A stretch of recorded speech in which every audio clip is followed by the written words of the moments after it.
sabem o que eu mais gosto nas roupas da Insider? É que elas emitem 77% menos gases estufa em sua produção, comparada a outras camisetas de algodão. Essa aqui que eu tô vestindo, que tem essa cor que é linda, ela não desbota, ela não precisa passar, é resistente à água e tem uma questão de regulação térmica. É muito gostosa. Além de ser antibacteriana também. Um outro ponto que eu quero trazer aqui para vocês é que vocês podem fazer milhares de combinações, porque as peças são muito versáteis. Eu tô com essa cor que eu adoro, que é o verde, e a gente pode tirar esse blazer e ficar com uma roupa super casual em casa. Eu coloco o blazer, eu tô pronta para uma reunião, eu posso sair, ir para qualquer evento, eu posso trabalhar nas minhas tarefas de investigação, eu posso ir para academia, eu posso ir para o supermercado, eu posso fazer o que eu quiser, simplesmente fazendo uma troca de peças, colocando um item ou retirando outro. As roupas da Insider são muito confortáveis e são muito versáteis. E sabe o presente que a gente vai trazer aqui para vocês? Você vai ganhar desconto. E é muito fácil. Entra pelo link, coloca o cupom, o nosso cupom que vai estar aqui descrito para vocês, e você vai ganhar um presente de quem? Da Insider para você. E no final você vai receber suas peças em casa, vai se aprontar lindamente e vai sair arrasando com essa roupa incrível que a Insider fez para você. Na manhã do dia 28 de julho, Monielle Santana, de 13 anos, foi encontrada degolada dentro de sua casa no município de Fazenda Rio Grande, no Paraná. O principal suspeito do crime é José Henrique Pereira Gomes, que conheceu o pai da vítima no dia anterior ao crime em uma distribuidora de bebidas. Após o encontro, José foi convidado para um churrasco na casa da família. Durante o evento, o pai de Monielle adormeceu, deixando a adolescente sozinha com o suspeito. Câmeras de segurança captaram José saindo da casa às 3 da manhã, vestindo uma jaqueta do pai da vítima e fugindo com o carro da família, que foi abandonado nas proximidades. José Henrique ficou foragido por 40 dias e se apresentou à polícia no dia 6 de setembro. Ele está preso preventivamente, enquanto o caso segue em investigação.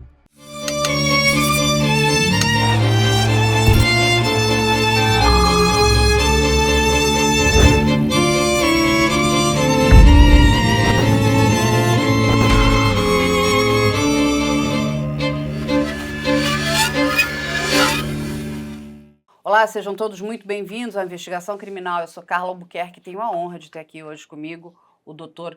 Glauber Bess, um grande advogado criminal. Seja muito bem-vindo, doutor. Muito obrigado, Carla. Obrigado a toda a sua equipe. Agradeço muito o convite. É um prazer imenso estar aqui com vocês. E junta-se a mim, a nós, na verdade, a nossa querida jornalista que trabalha aqui conosco na produção e na montagem das pautas, vocês vão conhecer, a Caterine Steff. Seja bem-vinda, Caterine. Muito obrigada. Caterine cuidou aqui dessa pauta da menina, da Monielle Santana, uma menina de 13 anos, uma adolescente de 13 anos, que no dia 27 de julho foi morta de forma bastante brutal. Um crime muito triste, muito triste. E sabe o que é mais triste? Quando a gente para pensar que é mais um caso que poderia ter sido evitado. E a gente até vai falar bastante sobre essas questões, né? A menina foi procurar o pai porque achava que a mãe prendia ela demais. Mas até para a gente entender, a mãe é de uma região central do Paraná, né? Essa família é do Paraná. A mãe mora em Telêmaco Borba, que é um meio ali do Paraná, e o pai estava ali na região de Fazenda Rio Grande, ali na Grande Curitiba. Essa menina vai passar férias com o pai e durante esse período ela pede para ficar com o pai. Ela queria morar com o pai porque alegava que a sua mãe aprendia demais, que ela tinha uma vida muito restrita. Coisas de mãe muito preocupada, né, com a filhinha, querendo cuidar da sua filha. E às vezes a gente até acaba pisando um pouquinho no acelerador, e a gente talvez não entenda, né, esses sinais da adolescência que querem novos caminhos, novas descobertas. E de forma nenhuma estou julgando mãe nenhuma aqui.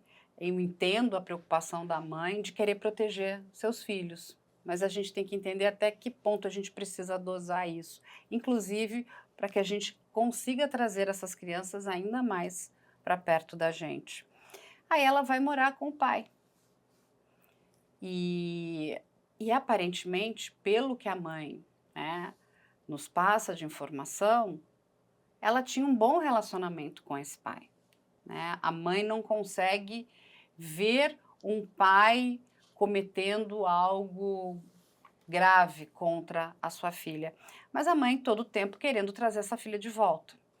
Essa mãe vai procurar, né, ajuda, não consegue, ela vai, né, no conselho tutelar, da onde a menina morava, o conselho tutelar diz que não pode fazer absolutamente nada, ela procura o conselho tutelar ali da sua região, que aí vai tomar providências, vai até lá, verifica que a menina quer morar com o pai, ou seja, o conselho tutelar retorna para a mãe e fala, olha, ela está com o pai tem direitos, né? Apesar da guarda, pela informação que a gente tem também, estava com a mãe. Enfim, existia essa questão. A mãe queria ficar com a filha, a mãe tinha o direito dessa guarda, a filha queria ficar com o pai, a princípio, pelo que a mãe fala, não era uma pessoa agressiva com a filha, apesar da mãe ter relatado alguma violência, né, já assistida ou sofrida por esse pai, né, ou como marido. São essas as informações e essa menina estava lá. Quando a gente começa a entender o que aconteceu com a Monielle, Dr. Glauber, é muito preocupante, porque esta menina vai usar, né, um aplicativo de conversas, que é o WhatsApp, para falar com colegas, amiguinhos dela. E ela vai relatar que ela sofreu violência desse pai. Inclusive, estava muito machucada, que ela estava trancada no quarto, ela estava com medo porque o pai havia consumido bebida alcoólica. E se encontrava um tanto quanto agressivo. Então, ela não, inclusive ela deixa de ir para a escola, ela fica em casa durante uma semana, porque estava machucada. Então, existe essa troca de mensagens aonde ela conversava com amigos. Infelizmente, ela não vai procurar quem? A mãe. Inclusive para informar, olha, eu estou machucada. Aí, são muitas conjecturas, porque a Monielle não está mais viva. Por que ela não procurou a mãe? Porque ela tinha dito para a mãe que queria ficar com o pai. E aí a mãe poderia dizer para ela, tá vendo, não escutou a mamãe, era melhor ter ficado comigo, ou ficou com medo da mãe ir até lá e, enfim, tirá-la ali, né, da guarda do pai. Mas, infelizmente, a gente não volta no tempo, esse tempo não volta atrás, e a Monielle não fez isso. As únicas informações que constam, inclusive, né, no inquérito policial, é que ela se comunicou com amigos da escola, informando que tinha, né, sido castigada pelo pai, que o pai, né, tinha sido violento com ela. Ou seja, é uma menina de 13 anos que estava sofrendo violência e violência doméstica. Né? O que acontece? É passado um período, este pai, que é um caminhoneiro, e ela alegava, inclusive, para a mãe que ela queria ficar com o pai, porque como o pai viajava muito, por ser caminhoneiro, ela passava bastante tempo livre dentro de casa e tinha uma certa independência, né? Que é aquele... o adolescente, ele acha que está independente, né? Apesar de ser completamente dependente. Mas ela tinha essa sensação de independência, porque o pai viajava, então ela podia ficar em casa sem aquele controle né, que a mãe poderia ter em cima dela. Já a mãe, né, em várias entrevistas que a mãe deu, ela fala, se a minha filha estivesse aqui comigo, ela me teria todos os dias, porque eu volto para casa. A mãe tem um trabalho que permite que ela regularmente volte para casa. E o que acontece? Esse pai vai encontrar um homem, que é o nosso suspeito, né, que é o suspeito, na verdade, da polícia, e vai comprar bebida junto com ele em um mercadinho. E a informação que esse pai vai passar é que ele encontra esse homem, que não era uma pessoa que ele conhecia há muito tempo. Então ele vai levar um homem estranho para a casa dele, com a filha dele de 13 anos, um homem que ele acabou de encontrar, ou ele acabou de conhecer. E leva a bebida alcoólica para dentro de casa, porque vai fazer um churrasco, uma espécie de um churrasco dentro de casa. O que acontece? O que o pai alega para a autoridade policial? Que ele bebeu, consumiu bebida alcoólica e apagou, ou seja, havia, né, dormido e não sabe de mais nada. Que quando ele acorda, ele já descobre que a filha dele está morta. Quando a gente olha a cena do crime, e é bastante importante a gente entender ali, né, a dinâmica de tudo que aconteceu, porque o quarto da Monielle tem muito sangue. O colchão tem sangue. Quando a gente entende a disposição, né, do quarto, a menina não tinha uma cama, ela tinha um colchão, não tinha um armário, as roupas ficavam, né, amontoadas, então tinha uma bagunça ali. E, inclusive, a gente não pode mostrar essas fotos porque o processo segue Em sigilo. em sigilo. Então, eu posso contar para vocês, porque temos as fontes primárias, fonte zero aqui, o que foi encontrado ali? Muito sangue da menina, porque foi usado, né, o que as pessoas conhecem como luminol, né, que é um reagente, né, que vai verificar que, de fato, ali é sangue. É lógico que os peritos já, de fato, olharam, porque tinha sangue espalhado pelo quarto todo, mas você precisa confrontar para saber de quem que é aquele sangue, se é sangue humano, enfim. Sim. E foi encontrado muito sangue. Existe aí as câmeras de segurança desse condomínio onde o pai morava, e a gente está falando de um condomínio de casas, aonde ele vai pegar, o suspeito vai pegar o carro do pai, vai sair e depois ele vai abandonar esse carro. Esse carro também foi periciado. Não se encontrou sangue no carro. A perícia também usa o mesmo reagente. Existe ali uma reação, mas não de sangue. Uma reação de suor, né? Que, enfim, de marcas, porque o reagente ele reage com vários fluidos, sangue, esperma, suor, saliva, tudo isso. Mas não tinha sangue no carro do pai, que é o carro que esse amigo que ele conheceu e levou para casa. A menina tem marcas de defesa, ou seja, ela tentou se defender desta pessoa. Isso também está no laudo necroscópico. E ela tem um corte bastante profundo, que é o que levou que é a causa mortis da Monielle, aqui na parte da garganta, que é quase, como a gente conhece, vulgarmente falando, ela teria sido quase que degolada. Com todas essas informações, a autoridade policial começa a fazer uma investigação. Quem eram as pessoas que estavam naquela casa? Só tinham 2 pessoas, o pai e esse amigo que ele recém conheceu. O celular da Monielle é levado, é feita a extração dos dados, das informações. A autoridade policial checa essa conversa, vai atrás desses amiguinhos que vão confirmar a conversa. De fato, é a conversa que eles estavam tendo com a Monielle, e aí tem um primeiro alerta vermelho, que é a polícia encontra, se depara com a informação de que esta menina estava sofrendo violência dentro de casa. Esta menina não estava indo à escola. Havia faltado ali uma semana. Por quê? Possivelmente porque estava muito machucada, enfim. Esse pai alega que naquela noite havia pedido para que a filha saísse e comprasse um maço de cigarros para ele. A menina se opõe naquele primeiro momento, não quero fazer isso, não quero comprar.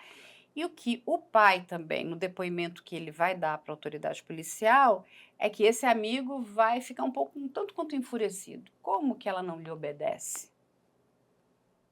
Mas depois a menina sai para comprar os cigarros. Aí esse pai vai beber, comer e supostamente tem um apagão de muita bebida. Essa menina é encontrada morta. Não é qualquer morte. É uma morte bastante triste. Violenta. E aí o que acontece? Os vizinhos escutam gritos. O pai não escuta nada, está dentro de casa. O amigo vai embora. No carro não tem sangue.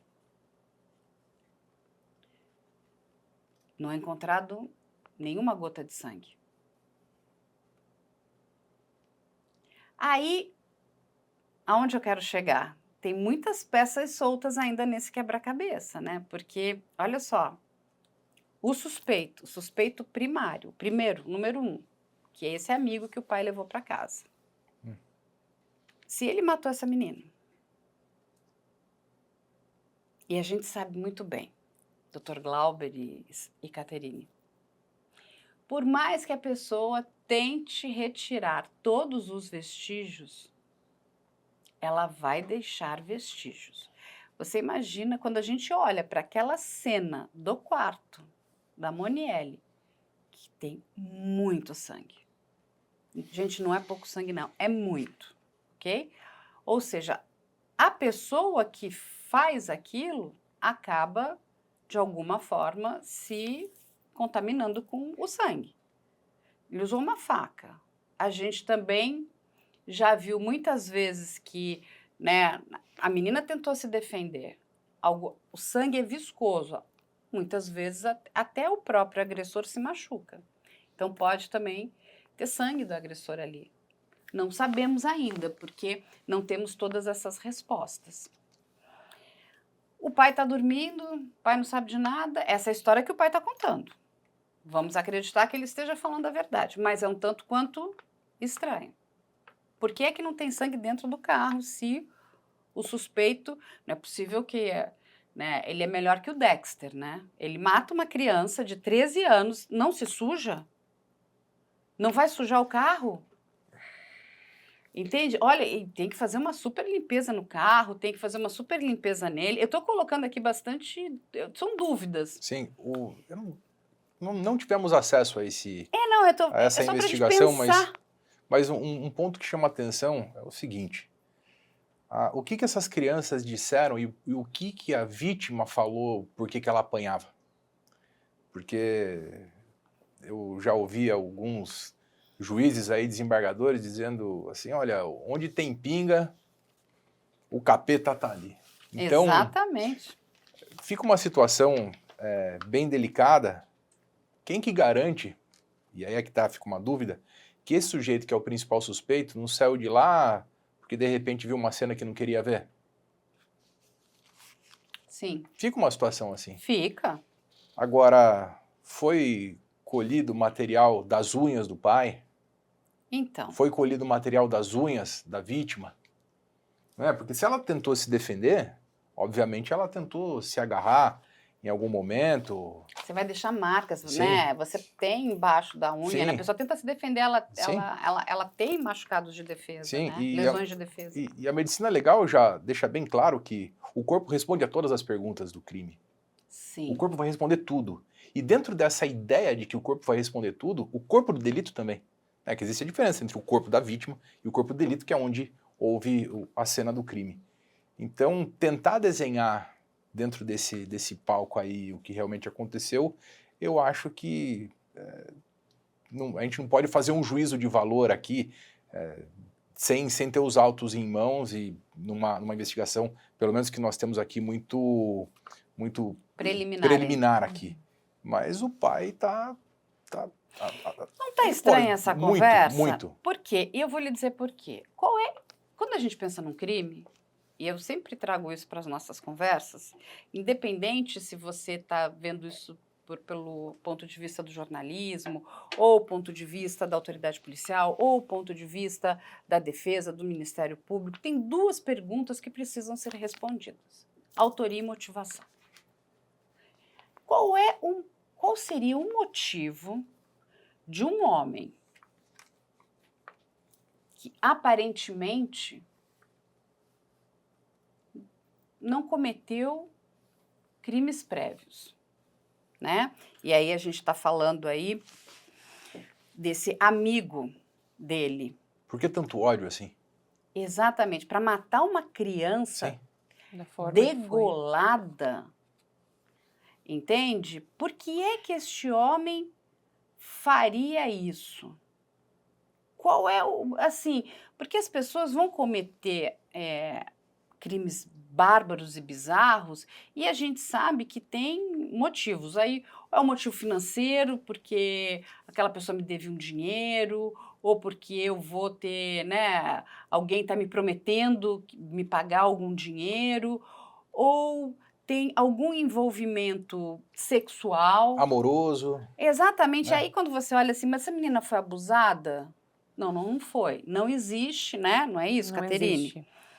Aí... Só um ponto aqui. O laudo disse que não houve nenhum tipo de abuso sexual. Isso. Porque não houve prova da conjunção carnal? Porque não foi encontrado nenhum... Acho que talvez. Não foi encontrado esperma na menina, não foi encontrado nenhum tipo machucado. de vestígio. E porque o ímen se manteve preservado. Tá, então foi por meio dessas conclusões que eles entendem que não houve abuso sexual. Que não teve abuso sexual. Tá. Que não significa, porque hoje a gente, né, Sim. o Dr. Glauber pode até explicar, a questão da violência sexual não é só a conjunção carnal. Não, qualquer tipo de ato libidinoso Sim. configura, sendo menor de 14, configura estupro de vulnerável. Mas, por exemplo, doutor, vamos aqui, o ímen da menina está preservado conforme a Caterine trouxe aqui, né? Então, não houve a questão da conjunção carnal. A princípio, não foi encontrado nenhum fluido, como esperma. Não significa que talvez não possa, eles ainda não possam encontrar, tipo, algo como saliva no corpo dessa menina. Não sei se isso está sendo, inclusive, investigado, porque é o que você falou, tentar beijar, pegar a menina. Por que é que esse homem, o José, um homem que acabou de conhecer o pai, que é o Silvio, vai na casa dessa pessoa para beber e comer churrasco e vai acabar assassinando uma menina de 13 anos? É uma dúvida aqui. Muito estranho, é muito estranho. E o pai não vê absolutamente nada. Bom, esse crime aconteceu, é recente, né? 27 de julho 27 de julho tem um mês. deste ano de 2024. Estamos aqui em 2024, gente. O que eu talvez faça a diferença é o resultado, se é que foi feito, eu acredito que sim, do material genético, que ele demora um pouco até aparecer ali o resultado, confronto, tudo isso, porque, veja, pode não ter sido encontrado com luminol qualquer substância dentro do carro, mas se foi encontrado qualquer coisa, por exemplo, vou dar um exemplo de um caso que eu trabalhei, foi usado luminol, foi encontrado sangue no porta-malas do carro de um suspeito. A imprensa caiu matando, não, a vítima foi levada, e não era sangue de cachorro. Não, é isso, por isso que é importante. Então demora para chegar, né? Então não é de uma hora para outra, como é a constatação de cara, já é possível saber que material que pode ser, mas do que é, de onde vem, aí leva um tempo. Inclusive dentro do quarto da menina, que tinha muito sangue, e lógico, aquele sangue provavelmente é dela, mas eles usam o reagente para ter a comprovação de que realmente é sangue humano. Sim, sim. Né? Porque assim, a gente não pode ficar no achismo. Ah, mas será que não seria um sangue de animal? Não, foi feito, está aqui constatado, Aham. está no laudo e pode ser contrapericiado. Então, isso é, né, esse é o trabalho incrível, bem feito da perícia e da autoridade policial. Uhum. O que me chama muito a atenção, o pai ainda é somente uma testemunha.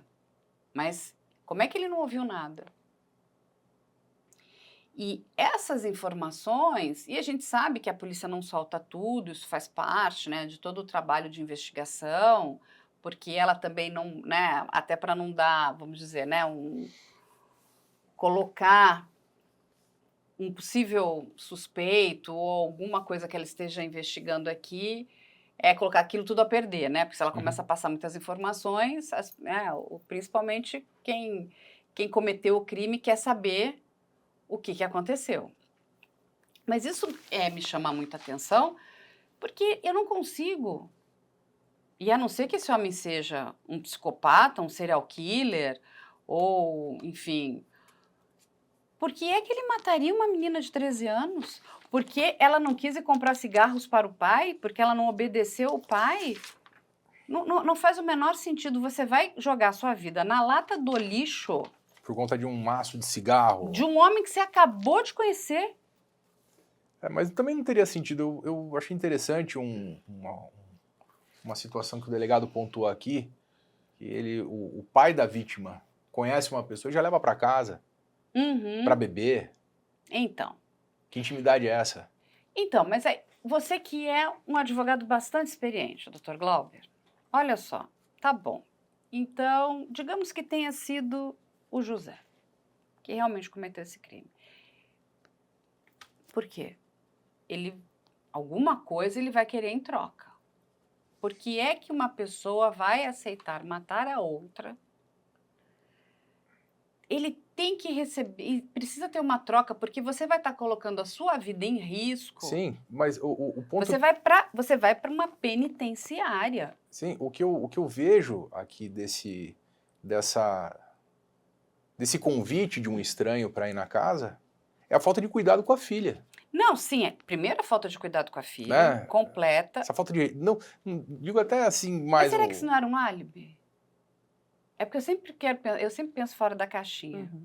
Será que, assim, aqui eu vou... É uma conjectura, tá? Tá. Vamos pegar aqui um cenário.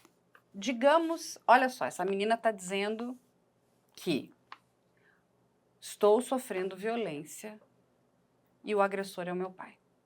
Ela fala para os amigos da escola, os amiguinhos dela, tá bom? Aí o pai bebe, o pai tem já, né, essa questão com o vício no álcool. Tá. Então, inclusive, a ex-mulher dele confirma isso, que quando ele bebe, ele fica agressivo. Ele sabe disso, né, que quando ele bebe, ele fica agressivo. Aí a minha pergunta, será que já não existia, talvez, esse desejo? É uma dúvida só, não estou dizendo que ele tenha feito, uma dúvida. E aí, para que esse desejo pudesse acontecer, porque a gente, né, quando a gente para, eu sempre penso, vamos pensar com a cabeça do criminoso, qual é a narrativa que ele vai criar, né? Porque eles criam uns crimes Calçar perfeitos. os sapatos do acusado, né? Criam uns crimes perfeitos. Vou levar Sim. uma pessoa para lá... Para tirar a vida da minha filha. Para tirar, e aí digo que foi ele que tirou a vida da minha filha. Porque, assim, tem uma questão, inclusive, que isso vai ficar explicado lá mais para frente, que é exatamente que o médico legista, o laudo necroscópico, vai apontar como a hora da morte. A gente tem os relatos dos vizinhos que ouvem gritos. Então, mais ou menos, isso vai estar aqui casando junto o relato de gritos, a menina encontrada morta e o horário da morte. Então, mais ou menos, você consegue chegar aí nessa janela. Tá. Não é de 100%, mas é bastante próximo. Qual é o horário que essa pessoa saiu? A gente tem isso? O horário que ele deixa o condomínio? Temos. E o horário que a menina é encontrada morta? O horário que ele deixa o condomínio é aproximadamente às 3 horas da manhã. A menina é encontrada morta somente de manhã pelos vizinhos.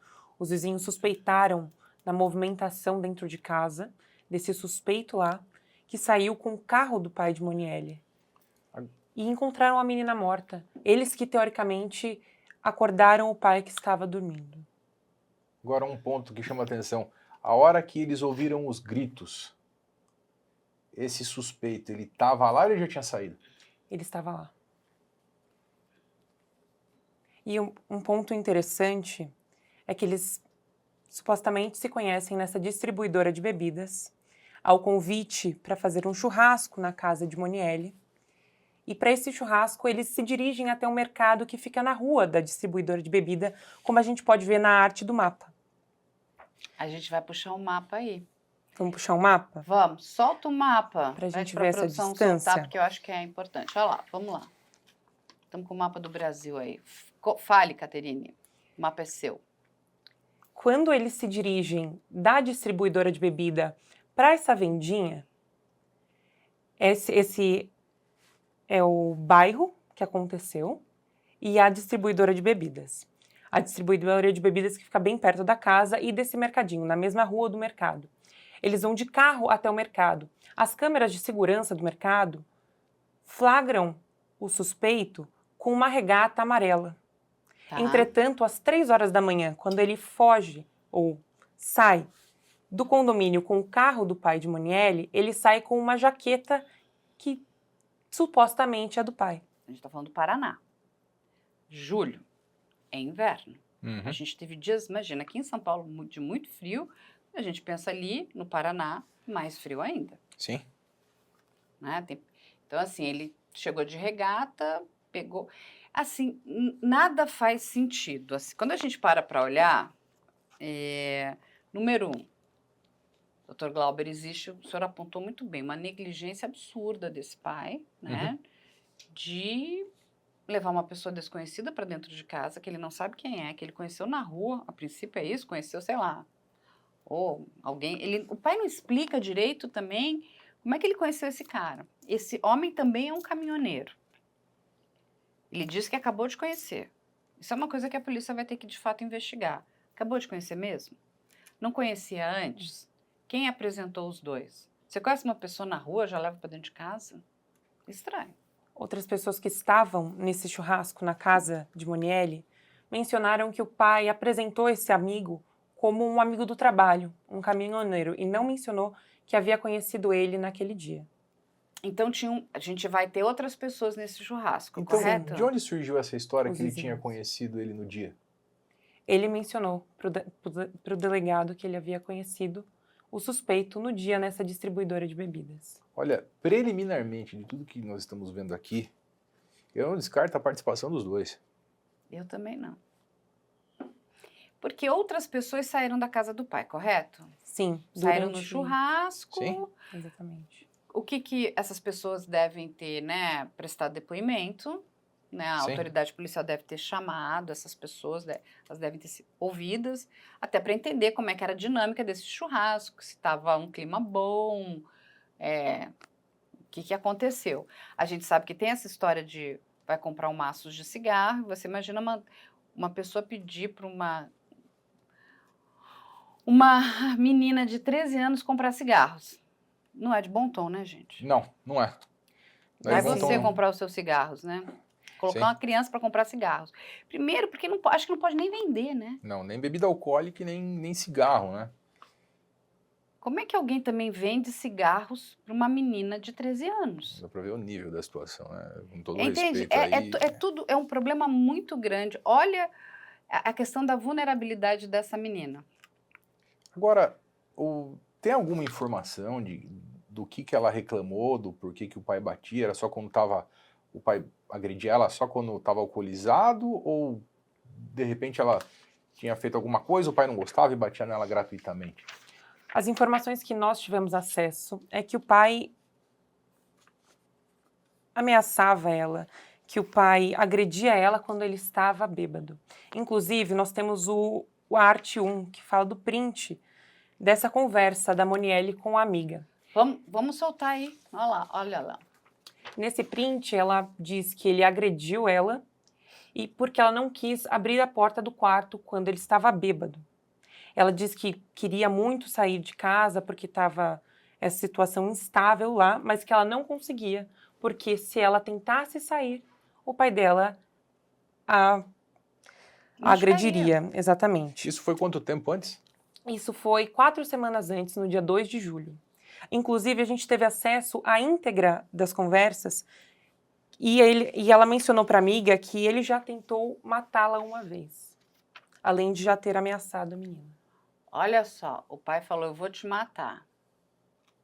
Tudo bem, a gente precisa entender o contexto de tudo isso, porque tem pessoas que usam a palavra eu vou te matar para qualquer coisa, né? Sim.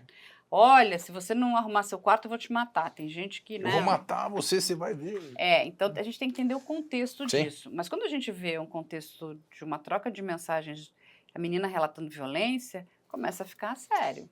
Demais, demais.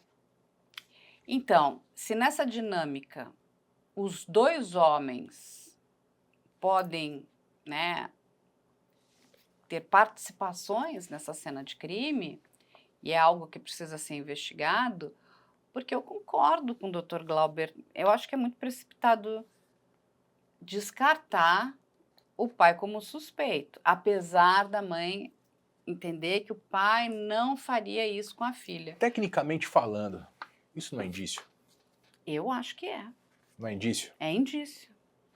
E é o suficiente para Pra- já algumas medidas judiciais aí, né? Existe aí indício com relação ao pai pelo passado que tem prova aqui de conversa do WhatsApp que a menina contava e tal.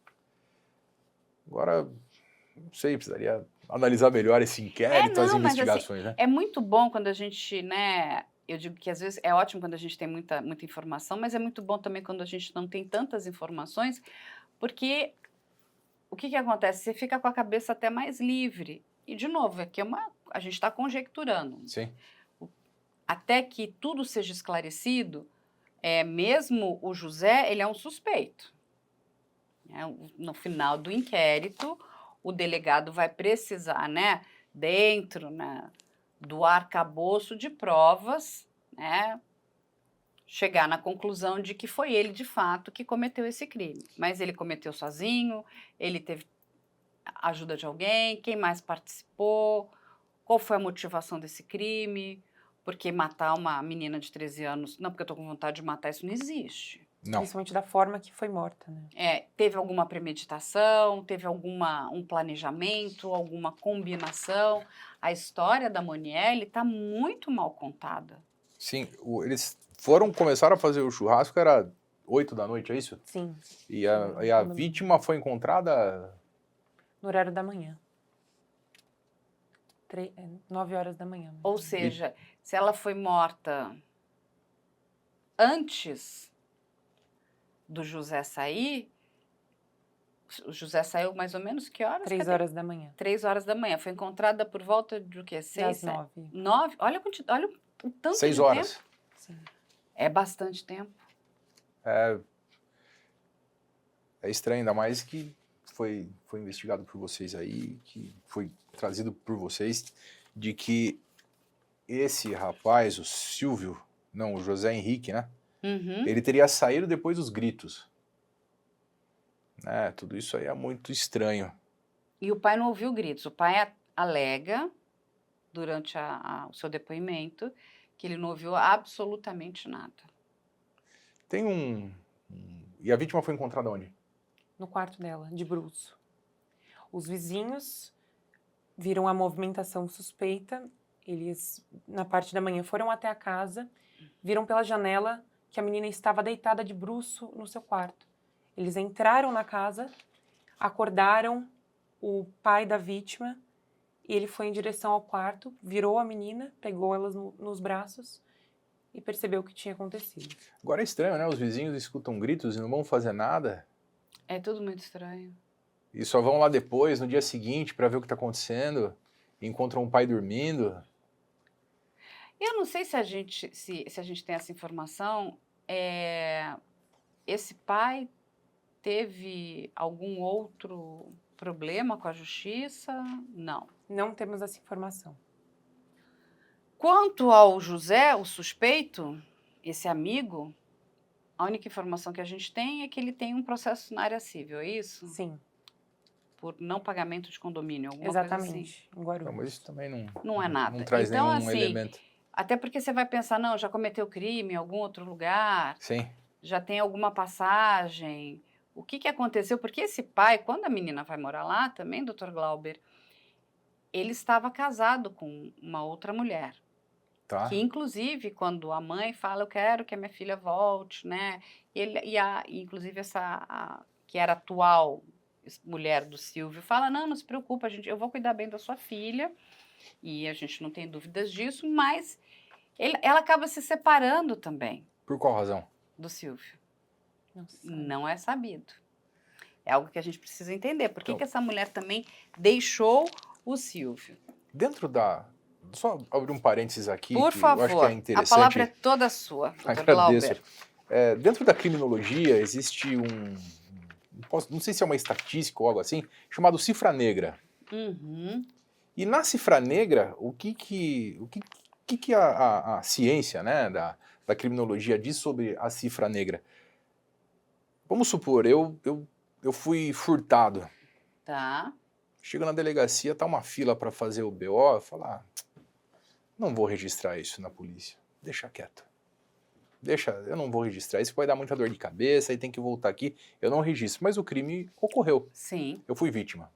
Existe a cifra rosa, que são mulheres que são abusadas sexualmente, não vão na delegacia, não registram o boletim de ocorrência, não vão buscar a ajuda do Estado, justamente porque tem vergonha e tal, isso entra para a cifra negra. Isso acaba Uhum. não entrando na estatística dos crimes que aconteceram. Aí fica a dúvida dentro dessa visão aí da criminologia. Será que já não existia alguns problemas entre o pai e a mãe dessa menina? Não existia um problema entre o pai e a madrasta dessa menina? Sim. E existe o medo, entra nessa questão da cifra rosa, ou ele já tinha cometido outros delitos e nunca foi registrado porque entrou na cifra negra?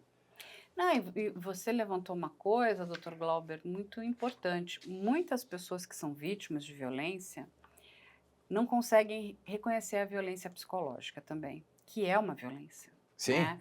Porque, de novo, se a pessoa já te conhece e já lhe senta um tapa, você vai se afastar dela, falar. É o que a gente explica aqui. O agressor, ele vai chegar lhe dando flores, dizendo que você é o último biscoito do pacote, que você é a coisa mais incrível do mundo. sim, com Ele certeza. vai te seduzir, ele vai te trazer para perto dele, só que isso vai mudando. E eu acho que dentro desse momento, né, todo, o período mais difícil, inclusive de compreensão, é a questão da violência psicológica, porque ela não deixa marca física, né? Não, É muito interno. sim. E aí tem uma questão das crenças, né, da tua história familiar, porque muitas mulheres também não acreditam na violência psicológica, acham que não é nada. Que tá dentro da normalidade. E Né? passa a ser algo aceitável, porque, não, mas a minha mãe passou por isso, então logo se a minha mãe passou por isso, tá ok, a minha avó também passou por isso. Assim, é o inaceitável sendo normalizado, porque a vítima não entende, então ela não consegue ligar os seus alertas para compreender que algo de muito ruim está por vir, ou com ela, ou com quem? Com os filhos dela. Sim. Entende? Porque o agressor, ele vai também, né, na sua maturidade criminal, vai ganhando corpo.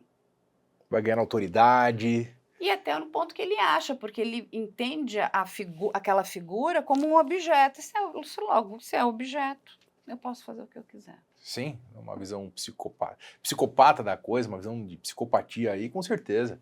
Com certeza, mas o que esse caso é muito estranho, de tamanha violência, E aí, assusta. quais são os problemas? Porque aqui, a gente tem aqui um grande jurista, o Dr. Glauber, aqui, que está aqui conosco. Tudo isso que eu lhe apresentei aqui.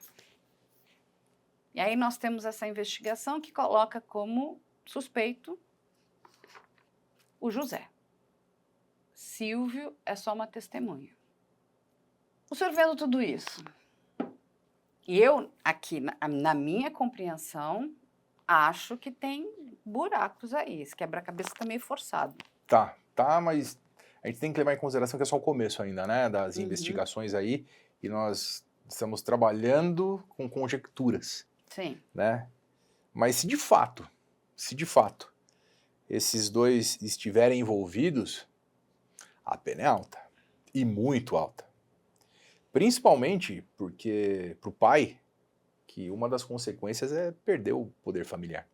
É uma das consequências da pena, isso veio com a lei entrou em vigor, tem um tempo aí já do Borel. Do Henri Borel. Do Henri Borel, perdão. Está na lei Henri Borel que você perde, né? Perde o poder familiar. Então, essa é uma consequência. Outra consequência é uma causa considerável de aumento de pena pelo fato da vítima ser menor, de 14 anos. Isso é quesitado para os jurados, porque esse é um crime que vai ser julgado pelo tribunal do júri. Então, e fora a questão de motivo torpe, porque vamos supor que o motivo tenha sido cigarro. Nossa, realmente. Isso é motivo torpe. Matar uma Isso criança. entra uma torpeza, meio cruel, meio que impossibilitou a defesa. São qualificadoras do homicídio aí que colocam a pena bem acima, né? Então... É muito... Quando a gente olha, né, assim, 2 homens... É brutal. Uma menina que não oferece risco e perigo algum. Para mim, a motivação ainda é muito nebulosa. Pode ser, porque o que acontece? Aí temos um outro dado importante, e a Caterine vai trazer também mais informações. O suspeito, que é o José, estava foragido. Ele agora foi encontrado, e a informação que a gente tem é que ele, inclusive, se apresentou voluntariamente. Ele também vai prestar esclarecimentos, ele vai ser ouvido. E ele vai trazer a versão dele do que aconteceu. Talvez ele possa solucionar muitas dúvidas. E aí, o pai vai continuar somente como testemunha, porque tudo vai depender do que o José vai trazer, de informação. Porque o que tínhamos, as outras pessoas saem, vão embora do churrasco, ficam José, que é o suspeito, o amigo que ele acabou de conhecer, Silvio, que é o pai, e a Monielle, que é a menina, dentro dessa casa. Então, temos 2 homens e uma menina. Essa menina não pegou a faca e cortou o pescoço sozinha, né, gente? Porque... Mas o que chama a atenção é ela ter sido encontrada dentro do quarto. Dentro do quarto. Então, ela foi pega lá. Não é que ela estava ali, desobedeceu, ou... Não que fosse motivo para tanto. Mas é estranho isso. Alguém foi até o quarto dela. Sim. E alguém fez isso com ela lá. Porque eu concordo com você, ela já deveria, inclusive, ou estar dormindo, e mesmo que não estivesse dormindo, devia estar quietinha no quarto dela, talvez falando com... Eu não sei qual foi o último momento, né, que ela mexeu no celular, e isso também é uma informação importante para saber se ela estava dormindo, se ela não estava, porque ela podia estar, né, sei lá, conversando com algum amigo, ou mesmo tá vendo algum aplicativo, vendo algum vídeo, né? Todos esses registros, isso é muito importante, eles conseguem ser extraídos, né? Todas essas informações, esses metadados. Qual foi o horário que o celular... Foram apreendidos os celulares, né? Foi. Sim. Entende? Então, se essa menina estava acordada, não estava. Sim. Então, e assim... Mas eu não consigo... E olha que eu me esforcei aqui bastante, encontrar, lógico que a gente tem que esperar ele falar agora, né, o suspeito, um motivo para ele ter feito o que fez. Né? Ele recebeu algum dinheiro? Esse pai também não tem tanto dinheiro assim, mas alguém teria, né, encomendado a morte não vejo, dessa pelo menos do que está aqui, eu não vejo menina?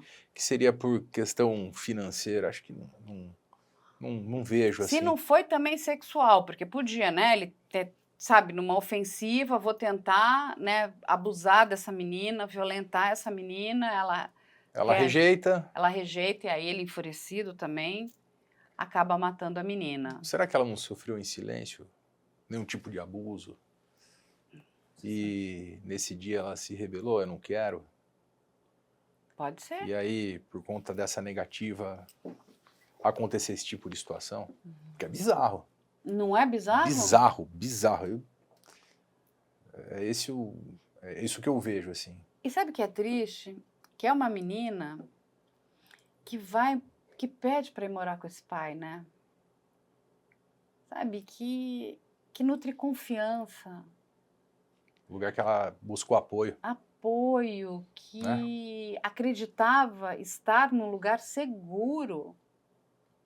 De novo, mesmo que esse pai não tenha nenhuma responsabilidade no sentido, não tenha cometido esse crime, que de fato ele tenha apagado, não tenha visto nada, como é que você leva para sua casa?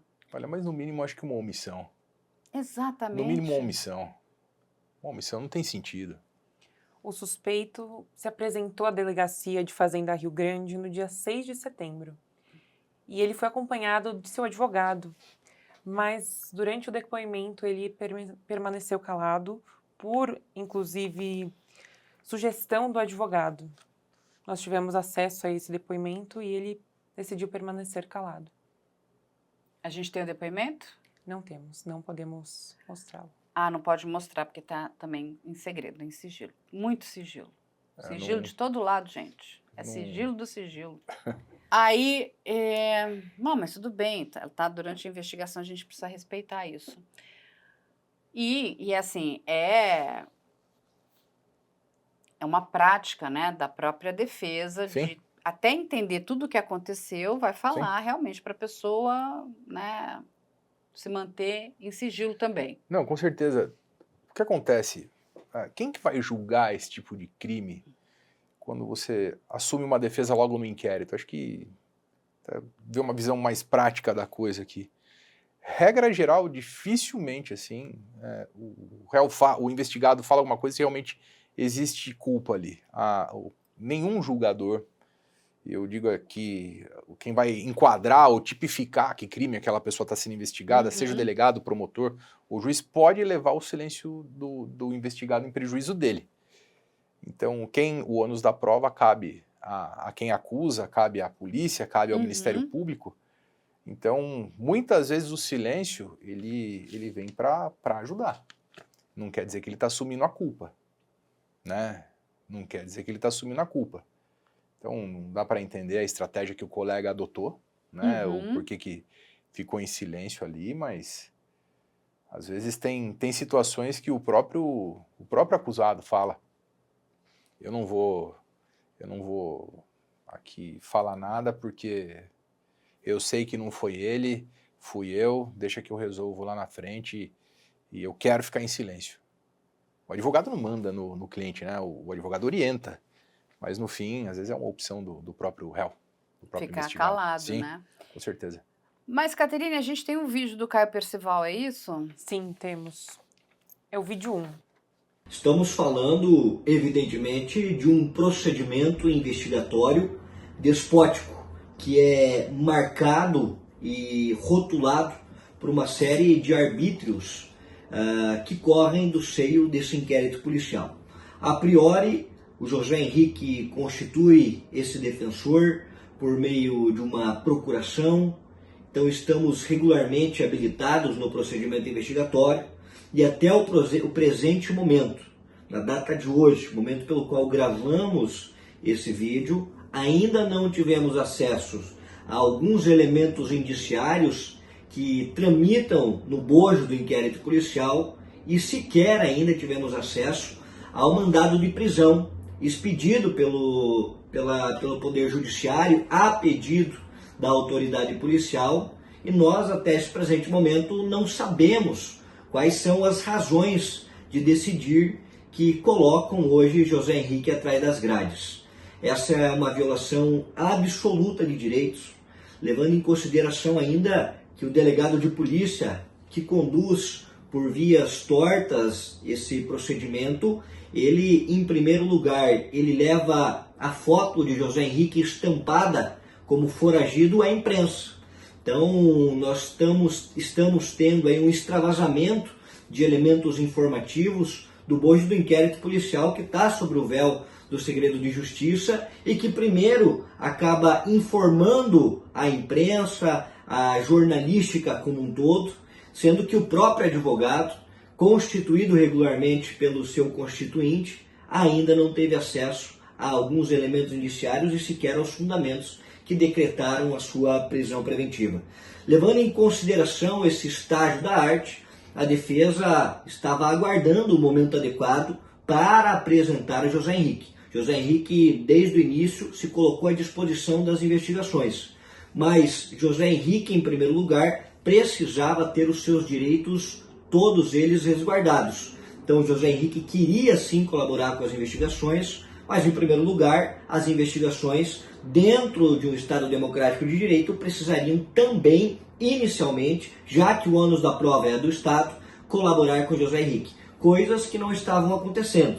Mas, depois desse extravasamento do elemento de informação, colocando e estampando o rosto de José Henrique em todas as manchetes jornalísticas, não tivemos outra opção, até pelo resguardo da condição física dele e da sua própria vida, apresentá-lo em delegacia, mesmo sem acesso ao mandado de prisão. José Henrique se apresentou e, naquela oportunidade, optou, inclusive por recomendação desse advogado, que se mantivesse em silêncio. Ele se manteve em silêncio, primeiro, que é um direito constitucional dele, um direito estampado e sufragado na Constituição Federal, que muito tem sido aí, digamos que espancado pela imprensa. A imprensa vem reclamando ou vem colocando em xeque esse direito que há muito já está cristalizado na nossa lei, no nosso ordenamento jurídico. Ele se manteve em silêncio, então, nessa oportunidade, por nossa recomendação, já que as investigações não deram conta ainda de nos dar acesso às provas, a esses elementos que ainda pendem de aportar no processo. As hipóteses investigatórias, nesse caso, elas foram limitadas e o delegado de polícia, numa ideia fixa, acaba apontando e direcionando todo o poderio estatal em direção a José Henrique, quando pairam dúvidas muito mais robustas com relação à autoria do crime em direção ao próprio pai da Monielle.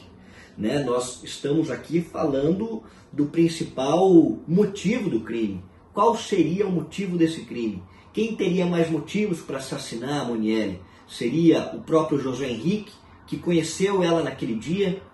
Seria o próprio José Henrique, que naquela oportunidade teve poucas horas de contato com ela, inclusive na presença de todas as pessoas que estavam naquele ambiente de confraternização, entre elas o próprio pai da Monielle e os vizinhos? Ou o principal suspeito poderia também ser o próprio pai da Monielle, que cometia uma negligência digna de maus tratos, deixava a criança sozinha durante semanas, essa menina não ia para a escola, o pai ia viajar e deixava ela por conta própria, como se ela tivesse toda essa autonomia. Um pai que a própria mãe da Monielle vem em delegacia e diz o seguinte, que o pai era agressivo, que o pai era alcoólatra. E pior, a própria Monielle, em conversa com sua amiga, diz que o pai já havia batido nela, que o pai já havia ameaçado e, inclusive, já havia tentado matá-la, por mais contra-instintivamente seja.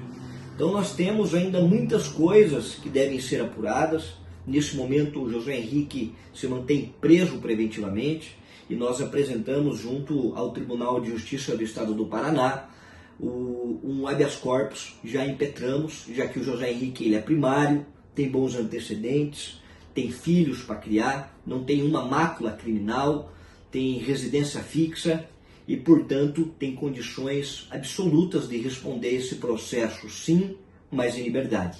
O doutor vai traduzir tudo para a gente, porque ele diz que ele não teve acesso. Exatamente. Teve um cerceamento. Tá. Bom, vamos lá, vamos por partes aqui. O primeiro, posso usar a sua colinha claro. Aqui? Vamos lá. Bom, primeiro que se ele não teve acesso aos autos, E ele pediu, configura abuso de autoridade. O advogado tem direito de ter acesso aos autos para preparar a defesa, enfim, e é um direito assim, que não pode ser negado nunca, né? Agora, essa questão do delegado ter fornecido os documentos à imprensa como foragido, mas tinha mandado de prisão expedido, né? Se o advogado tinha acesso, podia ter acesso, não foi dado acesso a ele, e tinha mandado de prisão expedido, isso é muito preocupante, porque isso não ofende só a esse colega, ofende a classe. Então, é uma medida que a própria OAB também poderia tomar frente disso daqui, né?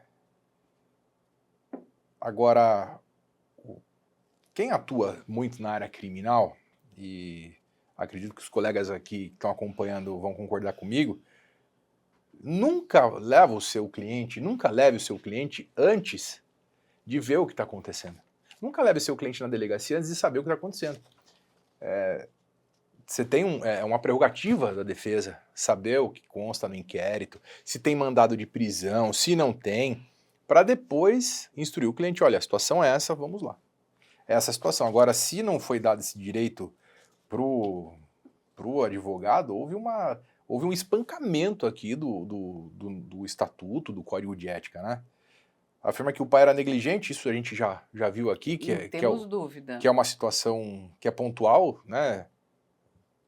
O fato de beber, levar pessoas estranhas na casa, uma criança, uma menina de 13 anos, acho que é... Ainda pede para comprar cigarros, olha Sim. só. E aqui a questão dele defender o direito que o cliente responde em liberdade, ele acredita que tem os motivos dele, mas num caso desse, que envolve imprensa, é um crime grave, o Estado tem que demonstrar uma responsabilidade, que está tomando todas as providências, enfim, que isso eu acho extremamente preocupante. Agora vem uma pergunta, aí vendo pelo lado da defesa, e se não foi ele que matou a menina? Sim, tem sempre essa questão, porque agora ele também vai ter oportunidade Sim, de dar o depoimento dele. sim. Porque o que ele coloca aqui, né, o Dr. Caio Percival, Obrigado. coloca que existe a possibilidade do autor do crime não ser o cliente dele, mas sim ser o pai da menina. É Sim. o que ele coloca aqui.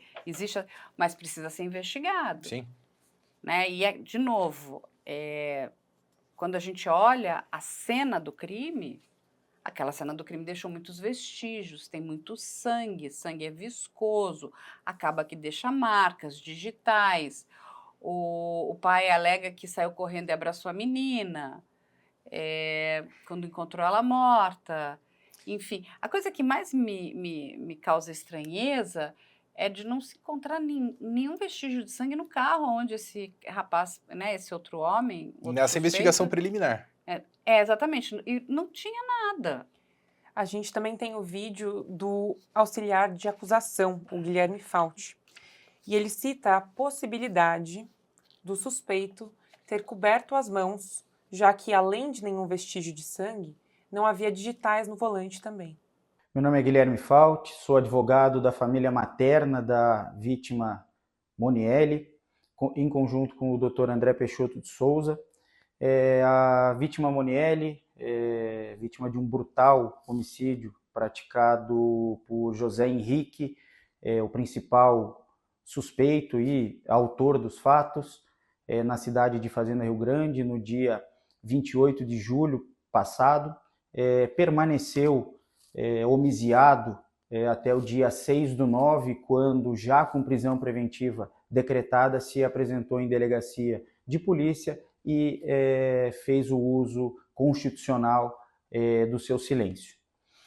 Sobre a investigação em si, podemos dar destaque a 2 testemunhos dos vizinhos que participaram do churrasco em conjunto com José Henrique, o pai Monielle, onde presenciaram José Henrique de uma forma muito agressiva, em razão de uma desavença entre Monielle e o pai, dizer o seguinte, que se fosse filha dele, ele quebraria de pau, ele arrebentaria de pau. Então os vizinhos verbalizaram isso, confirmaram essa conduta de José Henrique, e também de 2 adolescentes amigos de Monielle que, por volta das 9h30 da noite, passaram em frente à residência, foram chamados pelo pai de Monielle e ali conversaram por alguns minutos e puderam visualizar José Henrique na churrasqueira da residência com uma faca grande de churrasco na mão, faca essa que não foi encontrada pela Polícia Civil no local dos fatos, o que indica que José Henrique, quando se evadiu da residência com o carro do pai de Monielle, levou consigo. Laudos periciais foram requeridos pelo delegado de polícia, já aportaram aos autos, faltando somente, ao que tudo indica, o laudo de exame de local de crime, que é um laudo importantíssimo. Dos que já aportaram aos autos, podemos citar o laudo de alcoolemia e toxicológico da menina Monielle, que restou negativo. Também o exame de luminol, que foi procedido no veículo, que não apontou para manchas de sangue, o que pode ser explicado em seguida. Também laudo de exame de papiloscopia, que indicou inúmeras digitais, e dentre elas a de José Henrique no vidro dianteiro, mas que, curiosamente, por ele ter saído dirigindo o veículo, não foram encontradas digitais nem no volante, nem no painel, nem no freio de mão, nem no câmbio, enfim, o que pode indicar que tenha ou limpado ou estava com suas mãos cobertas. Exame de luminol procedido na residência, este importante, que apontou para manchas de sangue na pia do banheiro e na pia da cozinha, o que indica que José Henrique lavou suas mãos antes de sair da residência. Importante aqui também destacar que José Henrique estava vestido com uma regata e saiu da casa com uma jaqueta do pai de Monielle. Sobre o laudo de exame de necropsia, esse apontou inúmeras lesões, o que indica, além da fatal, o que indica que a menina Monielle ela lutou por sua vida. Foram encontradas lesões na orelha esquerda, na cabeça do lado esquerdo, foram encontradas lesões no dorso da mão direita, escoriações, um corte no seu dedo da mão direita, o que indica lesão de defesa, também no seu ombro direito, relacionado às lesões na garganta, além do corte fatal, este de 10 centímetros de comprimento por 4 centímetros de diâmetro, uma lesão extremamente profunda, extremamente horrorosa, com o emprego de uma força descomunal, rompeu todas as estruturas do pescoço, que chamamos de esgorjamento, portanto, estamos falando da pele, da musculatura, da faringe, veias importantes foram atingidas, uma lesão com emprego de força extremamente descomunal, uma lesão horrorosa. Para além, mais um corte de 2,5 centímetros, um pouco abaixo, e também 3 lesões de 1 centímetro, que indica, talvez, por especulação, que tenha sido colocado a sua mão, né, tenha sido enforcada em algum momento ali. Portanto, relacionado aos laudos periciais, isso é o que temos no momento. Um ponto muito importante que precisa ser suscitado e que vem sendo veiculado na mídia por parte da defesa de José Henrique, defesa esta que respeitamos profundamente, é no sentido da dúvida quanto à autoria. É um munus da defesa, como dito, respeitamos, mas não há nada no inquérito policial que retire a autoria de José Henrique.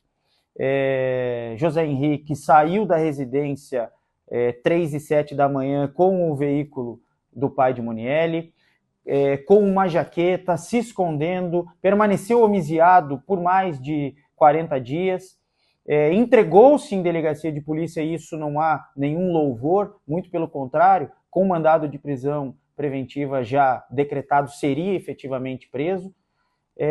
Portanto, é necessário fazer esse contraponto, dizendo que não há nada que indique a autoria do pai de Monielle em relação a esse crime. Os vizinhos que participaram do churrasco acharam estranho José Henrique sair com o carro às 3h07 da manhã, visualizaram isso pela janela de sua casa e foram até a residência da vítima. Lá, chegando, viram que Silvio estava dormindo, foram até o quarto de Monielle, verificaram o estado de Monielle, o que havia acontecido e retornaram para acordar o pai. Portanto, reiteramos aqui que não há nada que retire a autoria de José Henrique. Em relação às imputações, primeiramente, essa defesa espera que o autor dos fatos responda a esse processo em prisão preventiva, que seja mantida a sua prisão preventiva em razão da gravidade em concreto dos fatos, em razão do abalo da ordem pública, não somente na comarca de Fazenda Rio Grande, no estado do Paraná, e que atingirá o Brasil neste momento, também em razão da evasão dele para a garantia da aplicação da lei penal. Então, por todo esse contexto, a defesa aguarda que seja mantida a prisão preventiva dele.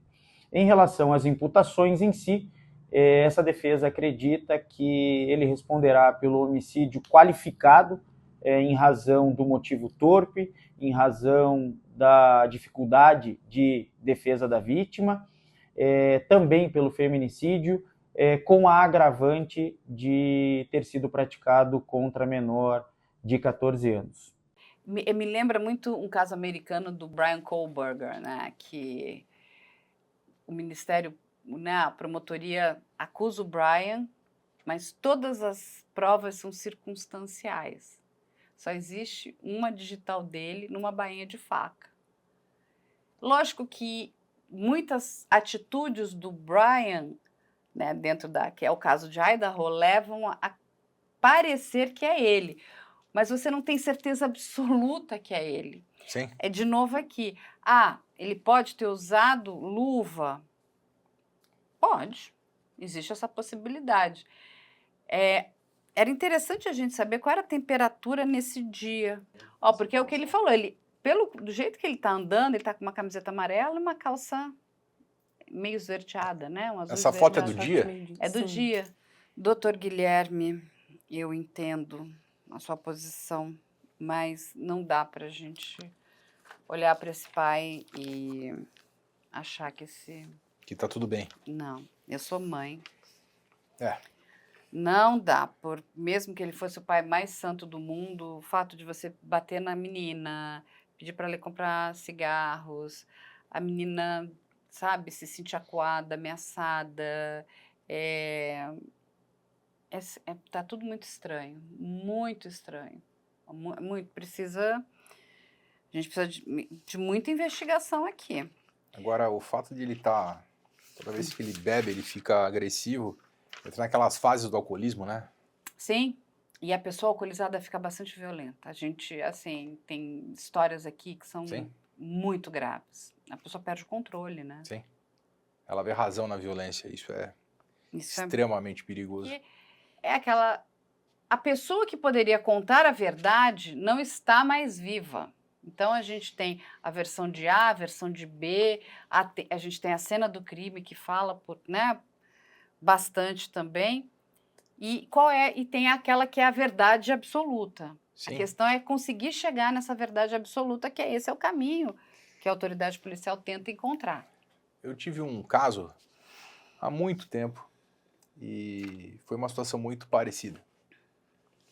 Só que as vítimas eram um casal de idosos e era o principal suspeito era o meu cliente. Ele foi preso em flagrante e o filho era menor de idade, com 17 anos. Pai e filho alcoólatras, assim. Só que o pai, ele tinha uma diabetes, assim, muito... elevada. E ele gostava muito de tomar cachaça com Coca-Cola. Nossa Senhora. E a morte foi extremamente violenta, assim, do casal. Mataram os dois e com uma barra de ferro, assim, uma forma muito cruel. E o que salvou... E esse meu cliente, ele foi absolvido. Ele foi impronunciado, tá? Na verdade. Por que ele foi impronunciado? Porque durante a instrução no processo, ficou provado que toda vez que ele bebia muito e tomava Coca-Cola, um refrigerante e tal, ele desmaiava. Ah, então ele perdia a consciência. Ele perdeu a consciência e quem matou foi o filho. Olha só que E esse curioso. insight, assim, aconteceu só durante a instrução. E Ou ele seja, ficou em lá silêncio. na frente. Ele ficou em silêncio durante a audiência. Foi um processo rumoroso, teve muita repercussão, mas acabou tendo esse resultado. E faz todo sentido, né? Sim. Porque a pessoa que é diabética, quando ela tem esses picos, ela Sim. pode... Não é o padre Antônio Vieira que falava que o demônio mora nos detalhes? Exatamente. Meu avô também falava isso Não é isso? totalmente. Sempre olha no detalhe. É o Sim. detalhe. Um bom investigador está no detalhe. Sim, tá na cara e às vezes você deixa passar porque em vez de seguir, buscar a verdade, vai seguindo naquela questão que eu trouxe aí, conversando ali antes de chegar, a síndrome de Dom Casmurro, né? De Bentinho. Eu acho que é nisso que eu vou buscar para provar aquilo que eu acho. E não é por aí, né? Exatamente. E a questão é outra, né? Nós temos que provar a verdade. Sim. E não aquilo que a gente começa a acreditar, a nossa crença. Sim. E sabemos, é sabido, né, Dr. Glauber, que um bom trabalho de investigação policial vai abrir muitas frentes, né? Sim. E aí ele depois tem que ir fechando. Precisa, né? Precisa. Exatamente. Vai fechando, porque isso aqui não faz sentido, isso aqui também não faz sentido, até chegar numa única via. A gente sabe também, e a gente sempre explica, que durante o processo de investigação, ele precisa correr em sigilo. Já falamos aqui no começo, inclusive, para que o criminoso ou os criminosos, eles não ganhem frente, eles não apaguem provas, não sumam com vestígios. Então, esse é todo o trabalho da polícia, né, do bom trabalho de investigação, para que ele consiga preservar a história. Sim. E lá na frente, tudo que a polícia coletar, gente, tudo, absolutamente tudo, precisa ser contraditado lá na frente. Então, se ela coloca, olha, isso aqui estava lá, esse é o sangue, a defesa lá na frente terá o direito de fazer a contraprova. Ah, não é verdade, então isso aqui realmente era o sangue, fizemos a contraprova, isso aqui é uma pegada que estava lá. Não, realmente, isso aqui é uma pegada do sapato dele, então, isso aqui é a extração desse celular, é verdade, isso aqui saiu de dentro desse celular. Então, assim, tudo que é levado, até porque para lá na frente a gente não tem dúvida nenhuma. Sim.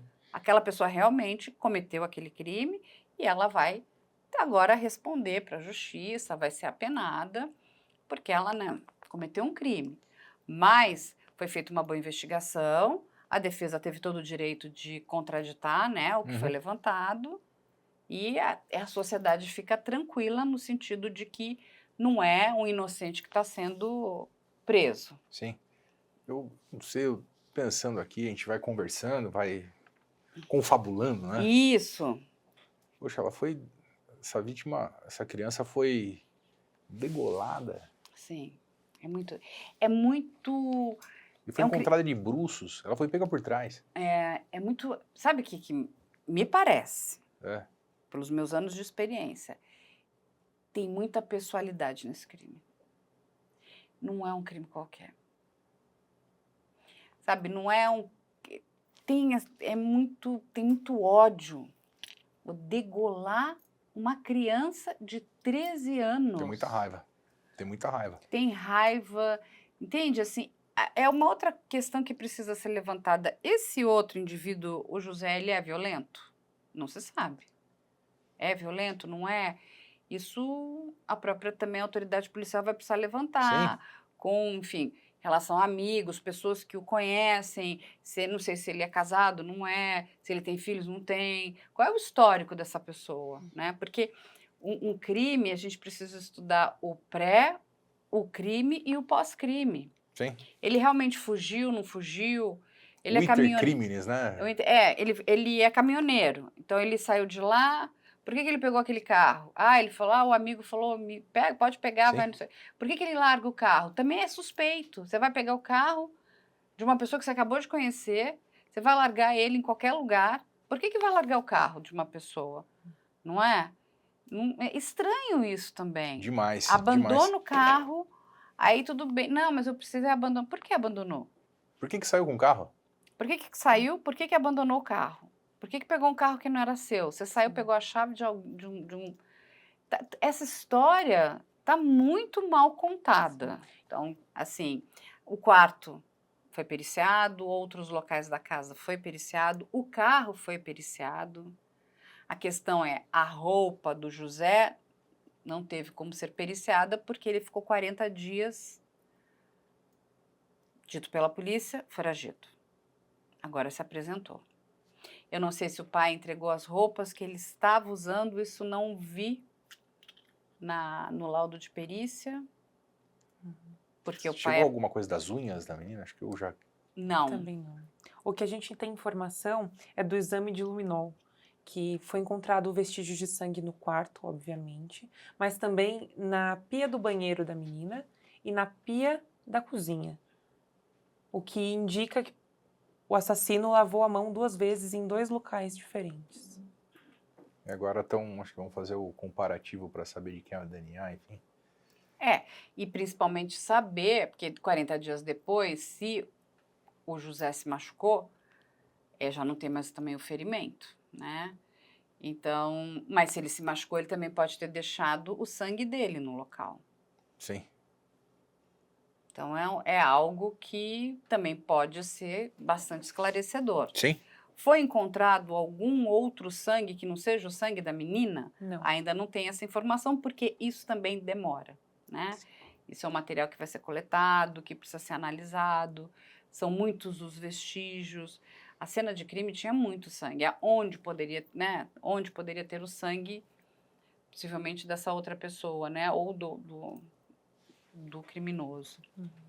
É um quebra-cabeça bom. Nossa, eu tô pensando aí. aqui. Não e é? olha, Tá vendo, gente, como é bom quando a gente tem a cabeça aberta? sim. Porque é lógico, essas são as informações preliminares que foram passadas para toda a imprensa. Sobre o caso dessa menina, que é um caso muito, muito triste e que precisa ser esclarecido, né? Até para entender tudo o que aconteceu ali com ela e a gente parar para repensar algumas coisas, né? Quando essa mãe implorou, suplicou, inclusive para o conselho tutelar, eu quero minha filha de volta.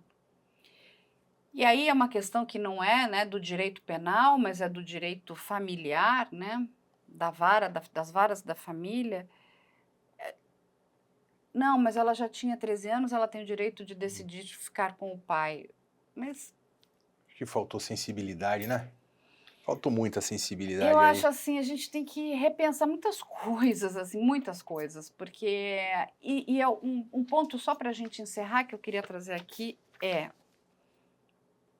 essa questão de tanto... Essa menina fala, eu me sinto muito aprisionada na casa da minha mãe, eu não tenho liberdade.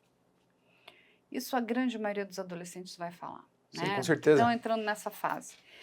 E eu acho que, e vamos incluir aí todos os pais, não é a mãe da Monielle, a gente precisa ouvir essa fala desses pré-adolescentes. Não é que você vai dar toda a liberdade do mundo, mas o seu filho, a sua filha precisam ter, sabe, confiança de poder conversar com você, sabe, escuta ele, que liberdade é essa? Às vezes é uma bobagem o que ele está pedindo como liberdade, entende? Sim. O que é um pouco mais de liberdade? Porque quer sair, ficar até um pouco mais tarde. Mas eu tenho muita preocupação, porque o mundo é verdade, a gente vive num país muito inseguro. Mas hoje, diferentemente da nossa época, minha e da Dr. Glauber, os nossos pais não tinham esse controle, vamos dizer, de tecnologia. Não. Hoje tem tanto, sabe, divide a sua localização, você quer sair, então vamos dividir a localização com a mamãe, com o papai, sabe? Tem tantos aplicativos gratuitos, gente.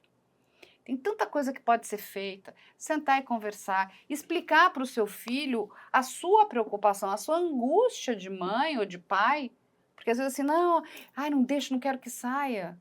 A gente tem assistido aqui, eu particularmente que tenho ajudado em vários desses casos, que prender demais também tem levado esses jovens para um universo de crimes digitais absurdos. Meninas, sabe, se automutilando dentro de quarto, de banheiro. Gente, parem e conversem com seus filhos. Não adianta aprender. E sabe o que é mais interessante? A gente já foi adolescente. Como é que Sim. você foi quando você era adolescente? Você não queria liberdade? O que você faz quando você não tem a liberdade? Você vai fazer escondido. E é tão melhor quando o filho ou a filha confia no pai e na mãe, inclusive para contar as coisas mais absurdas que ela tem a vontade de fazer. A gente precisa ouvir. Tem coisa que você vai segurar na cadeira e falar, ui, como é que eu vou lidar com isso? Mas, sabe, tem que lidar com inteligência emocional para não perder o filho. Com certeza.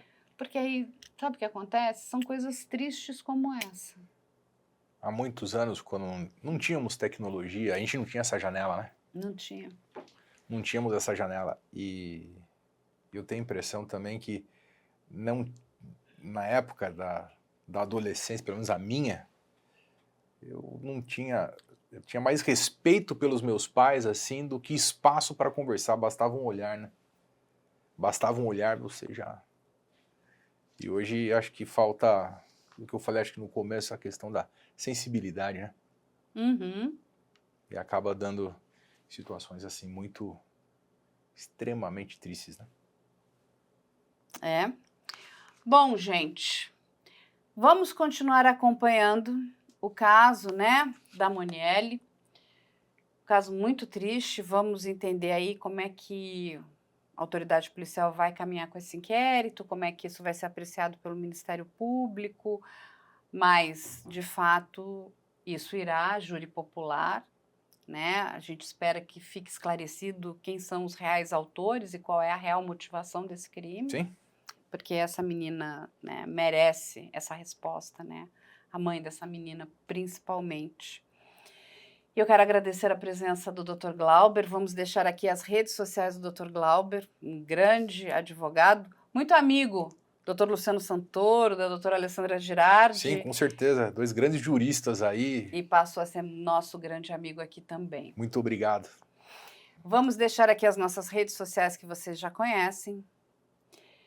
O nosso canal de denúncia também ficará aí para vocês. O nosso portal de informações, que é muito importante, que é o News IC. Lá tem tudo sobre o mundo policial investigativo do Brasil e fora do Brasil também.